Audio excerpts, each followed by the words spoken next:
और बाकी के बुलडोजर चलावन मेहमान आवा अगुत करा तो भया ने के बुलडोजर छोड़ घर गाम जागली टाइम लगेगा बहुत।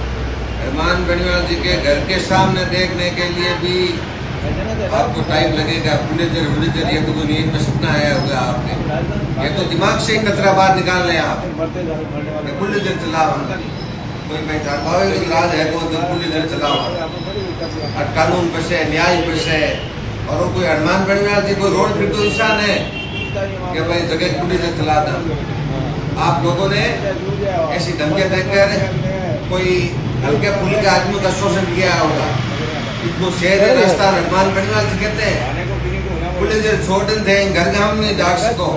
और एक बात मैं एक बात अनपढ़ बताऊं, कोई नेताजी गलत कोई को बोलिया नहीं। राजपूता ने भी भाई माने, विष्णु ने भी भाई माने, छत्तीसगढ़ ने भी भाई माने। पर आप इतना अभी आपो मत गो, आपो रेंज बात करो बढ़िया रही।